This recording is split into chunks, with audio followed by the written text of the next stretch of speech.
All right, guys, welcome back to their Master and Apprentice video and podcast. As you guys can tell from the title, today we've got another top 10 list. This list is going to be the most dangerous bounty hunters in Star Wars. Now, this has got pretty much two requirements to make this list.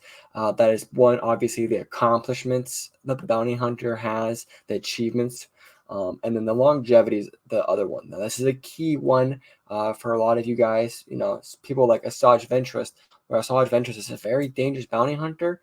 Her reign as an actual dangerous bounty hunter was, a year or two? So she didn't really have that reign as being a dangerous bounty hunter.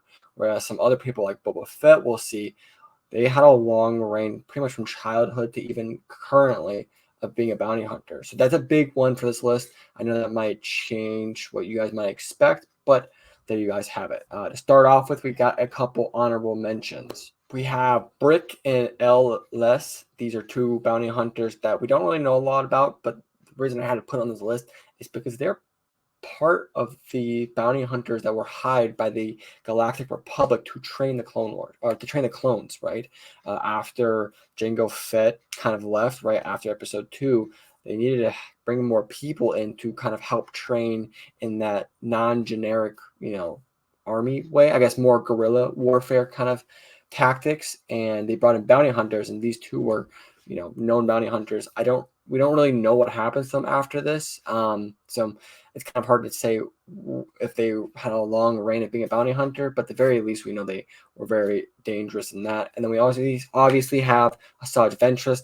I just couldn't put her on this list considering she wasn't a bounty hunter for very long. And as a bounty hunter, she doesn't actually have a lot of accomplishments. Then we also have Zam Wesell. She's the shape-shifting bounty hunter we see in Episode 2. She had a lot of accomplishments, but also surprisingly didn't actually have a long career as a bounty hunter. Then we have Tobias Beckett, who had quite a few accomplishments, but he also didn't really have a long career as a bounty hunter. So these are all bounty hunters who had some pretty impressive achievements and accomplishments, but didn't really have the longevity to kind of put them in this top 10 list. At number 10, we have Greedo. He is Rodian. His career was around 22 BBY to about 0 BBY. Some of his defining accomplishments are while he was hired by Jabba the Hutt, he successfully kidnapped a senator's daughter and briefly swayed decisions made in the Republic Senate using her as a hostage. He also stole Ki-Adi-Mundi's lightsaber as a relic during the trade wars. Hondo Ohnaka is quoted for saying, "The Rodian bounty hunter Greedo is one of the few of his trade who perhaps is more famous for his death than his life." I mean, that's completely accurate when you hear a million times who shot first, Han or Greedo. That's probably more well known than Greedo himself sometimes. His equipment and gear, nothing too fancy, just a D12 blaster pistol, and we don't know anything about his ship. The number 9 we have is Dengar. He is a human as far as we know. His career started around 22 BBY, around the Clone Wars as far as we know. And as far as we know, he never died. There's a couple different theories out there. We'll get to that a little bit in a second. Defining accomplishments, he was part of the infamous crime syndicate, bounty hunter syndicate, Boba Fett's Crate's Claw. We saw this in the Clone Wars. Around the time of the Republic transitioned into the Empire, Dengar suffered many injuries through different jobs, and that's kind of where we start to see all these scarring and him starting to wear a lot more armor and start infiltrating cybernetics into him. And we'll see that later on kind of play a big role. As well as he was one of the few bounty hunters that the Empire specifically sought after to put on a job to locate and hunt down Han Solo and Luke Skywalker, right? We see that in Episode 5, Empire Strikes Back. Vader has all these bounty hunters on the Executor. Dengar was one of those infamous bounty hunters. So he was such a big bounty hunter that the Empire, Darth Vader, they had him on their roster per se. At some point at the end of the war, rumors were going around that Dengar went through a big cybernetic transformation. It says that he became the bounty hunter known as Hrothgar Denj. This is not confirmed. We just kind of have a couple of hints. A, he's kind of looks similar, but B, at one point someone's quoted as naming him Hrothgar Dang and then also naming him Dengar. We don't know if that was an accident or if that was on purpose. It was never confirmed by Disney. So with that being said, Hrothgar Dang never dies as far as we know. We in fact see him in episode 9. So he could still be alive, Dengar. His equipment and gear, he pretty much just wore plated armor all the time, and then his turban, we see that obviously in episode 5. He had a DLT 19 and 18 blaster, as well as mini grenades and a fire blade. Now, this is not seen on screen, at least not in the live action. We see it in the Clone Wars, but it is one of his more useful tools that he gets out of a lot of pickles with. And then his starship is known as the Punishing One, as a Jump Master 5000. At number 8, we have Embo. He is a Kyozo. His career was unknown when he started, but it's around 22 BBY to 34 ABY. In his early life in the Clone Wars, he worked with a few Jedi against Hondo Ohnaka's pirates. He's a very, of course, you guys know Hondo Ohnaka from the Clone Wars, so he worked with the Jedi against them. Successfully, he went through the box. That was a challenge also in the Clone Wars, and he successfully kidnapped Chancellor Palpatine with a few other bounty hunters that passed the box's test as well. He worked multiple missions for the infamous Darth Sidious. He was a part of Boba Fett's bounty hunter syndicate, Krait's Claw. He was pardoned completely by the New Republic, which led to him giving up the bounty hunter life and retiring. Very rare you see bounty hunters ever retire, because usually they can't, but being pardoned by the New Republic will allow that to happen. His equipment and gear, he had a unique wide metal-brimmed hat, which doubled as a shield and a throwing weapon at times. He had a bowcaster. His ship was shaped like a saucer, and it was called the Guillotine. Then we have number 7, Black Krrsantan. Black's just the kind of the nickname because he's a black Wookiee. Most Wookiees are like a dark brown or a brown. He's a black wolf or whatever it is. That's his nickname. His name's just Krrsantan. He's a Wookiee. Obviously, he comes from Kashyyyk. His career started around 7 BBY. That's not confirmed. That's just when we kind of see him come into the bounty hunter world. He never retired. We see him in the Boba Fett series. So as far as we know, he's still active. Defining accomplishments, he was actually a former gladiator, heavyweight champion, right? So, I mean, to be a gladiator and to be a heavyweight champion, I mean, you got to be impressive fighter, right? At least hand-to-hand, or with hand-to-hand weapons. So we know he was an impressive fighter. He was hired by Jabba to hunt and kill old Ben Kenobi. Through a comic series, we would see that, and would fail in the end, however, but he did get a couple good punches in on the old Jedi. Was hired by Vader for personal missions during the Galactic Civil War. After working many jobs with Dr. Aphra, Krrsantan successfully captured and brought her to Vader under his request. Then the pair reunited after the matters were settled. So we see Krrsantan kind of later in the Galactic Civil War play a big team with Dr. Aphra, who was an archaeologist / scoundrel bounty hunter. She's not really a bounty hunter, but she takes a lot of jobs like that. Krrsantan was kind of her muscle. And then we see her successfully capture her for Vader. After being hired by the new Daimyo for Mos Espa, Boba Fett, we see in the Book of Boba Fett series, Krrsantan took a job to work for Fett permanently and played a pinnacle part in defending the Mos Espa territories from the Pike syndicates. He had injected electrified spiked knuckle dusters. We see this again in the Book of Boba Fett and in the comics for the Dr. Aphra series. He had an electrified net gun, and he usually had a bowcaster. We do see him a couple times without it, but most of the time we do see him with it. And as far as we know, he doesn't have a starship. At number 6, we have Fennec Shand. She is a human.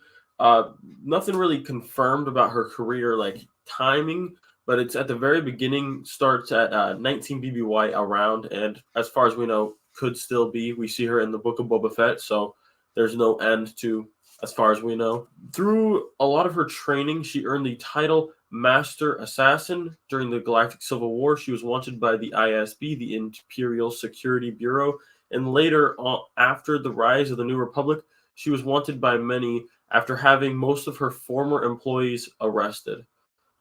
After being shot and left for dead, she was rescued and saved by Boba Fett, who was thought dead at the time. Now she is serving the Daimyo of Mos Espa, Boba Fett.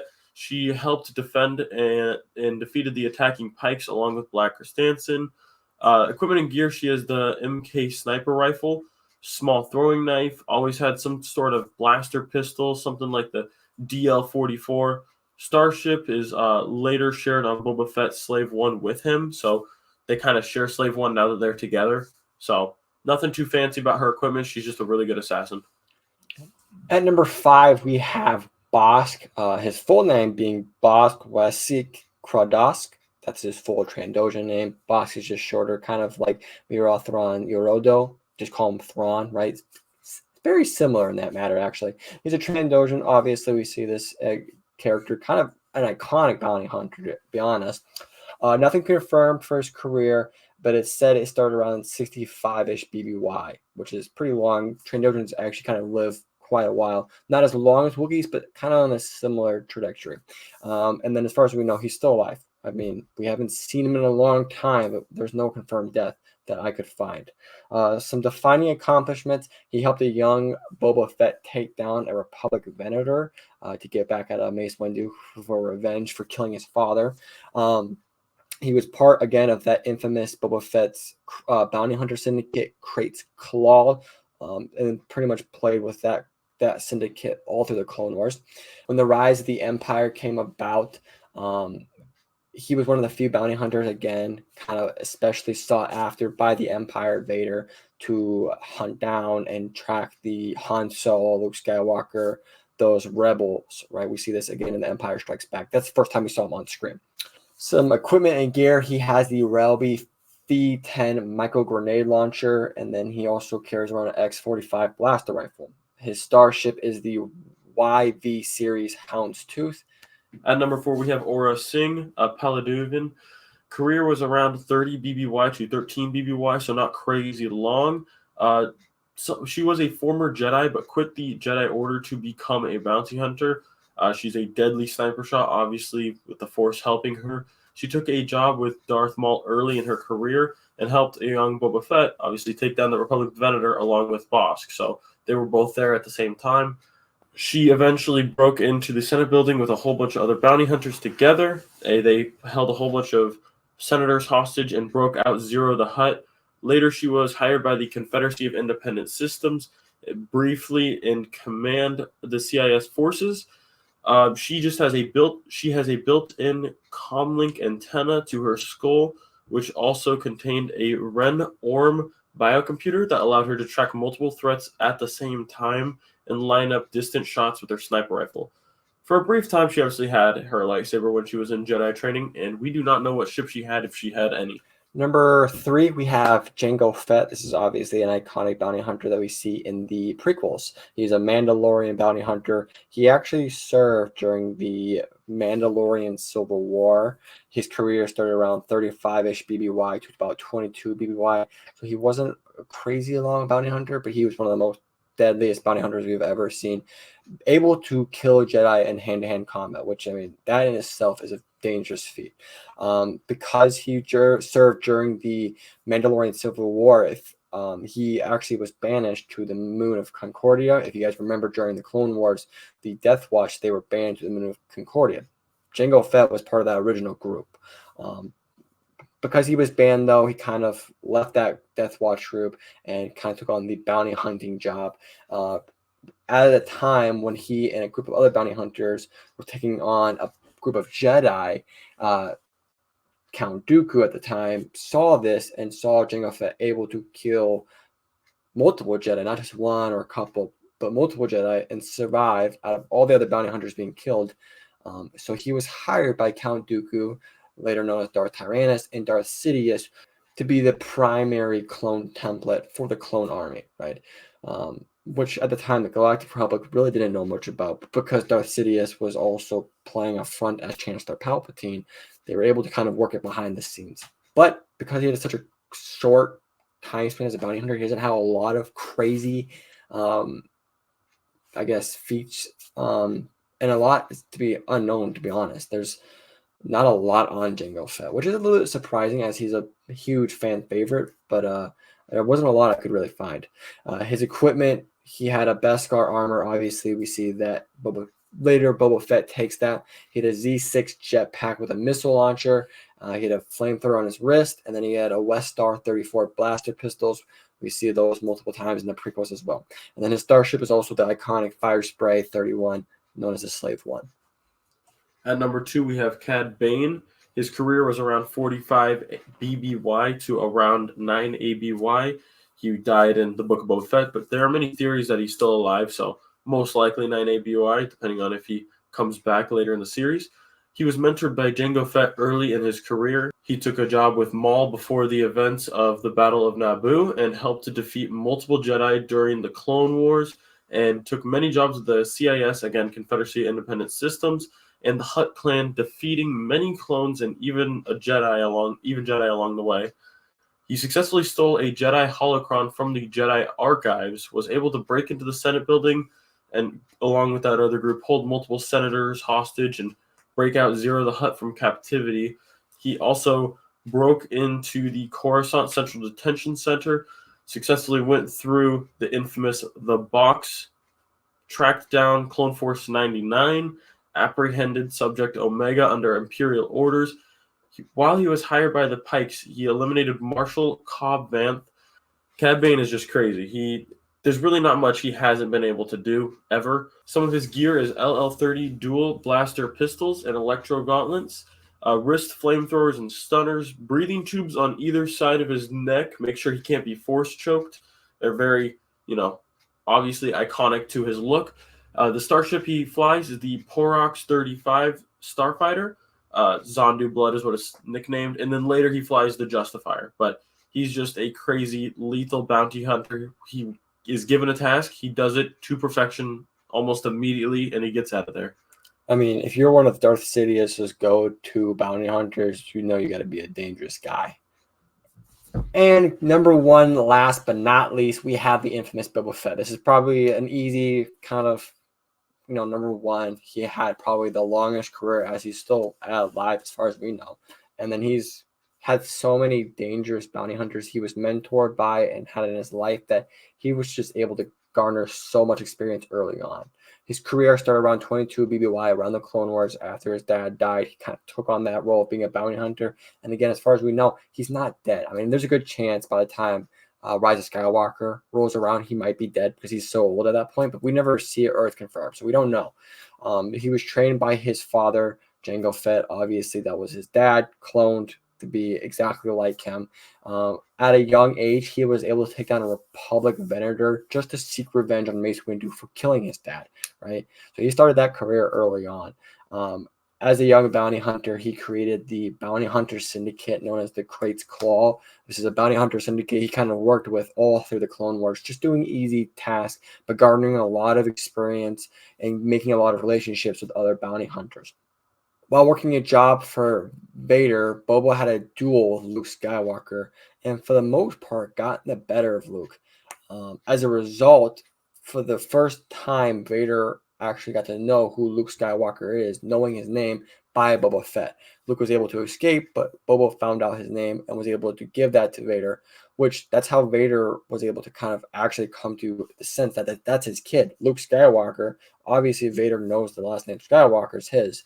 So when Palpatine tells him in episode 5, Vader's not surprised because he already knows this. And that was due to Boba Fett. He's partially responsible for setting and trapping the famous Han Solo, was able to survive the Bounty Hunter War.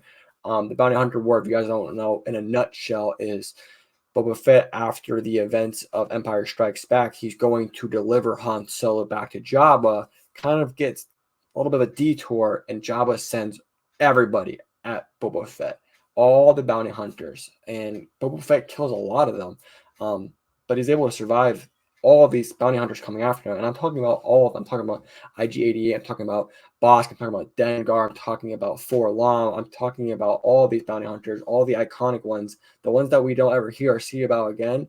Boba Fett killed, right? Because Jabba sent them at him. So he was able to handle all these bounty hunters. He was able to survive being in a Sarlacc pit. I mean, obviously, that's pretty badass.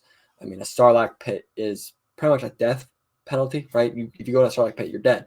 That's to survive that is denying death the pleasure of killing you, right? And he was able to do that. After that, he became the Daimyo of the Mos Espa, right? Jabba was dead, so he went, killed Bib Fortuna, and became the Daimyo. And then he tamed and rode a Rancor. We see this in the Book of Boba Fett, which is just really insane to think about. And then as far as we know, he was able to defend and defeat the Pikes and Cad Bane. Again, kind of talked about it. We have some theories that Cad Bane's still alive, but as far as we know, he's dead. So we know Boba Fett defeated him. He's got lots of equipment and gear he's had over the years, but the most iconic stuff is obviously his jetpack that he got from his father, the flamethrower on his wrist, the Z6 jetpack with a missile launcher on the back, an EE3 carbine rifle, his gaffy stick that we see in The Mandalorian, and the cycle rifle as well. And then his starship is obviously the iconic Fire Spray 31, the Slave One. So there you guys have it. It's a long list. This is obviously missing some iconic bounty hunters, right? There's so many out there. This is just what I could come with that I thought were probably the most iconic. I kind of combined dangerous, iconic, I know. But there's so many out there. Star Wars is known for Jedi and Sith, but in the background, bounty hunters have always played a part of the series. So they're very iconic, especially guys like Boba Fett, Cad Bane, Jango Fett, right? So let us know what you guys think down in the comments. If you guys agree with our list, disagree, what you guys think overall of the list. What's your guys' favorite bounty hunters? I personally love Embo and Dengar. Those are some of my favorite bounty hunters. Let us know what you guys think down in the comments. If you guys enjoyed this, don't forget to hit that like and subscribe. Don't forget to hit that download and follow if you guys are listening on podcast. And with that, we hope you guys did enjoy this video. Don't forget to follow.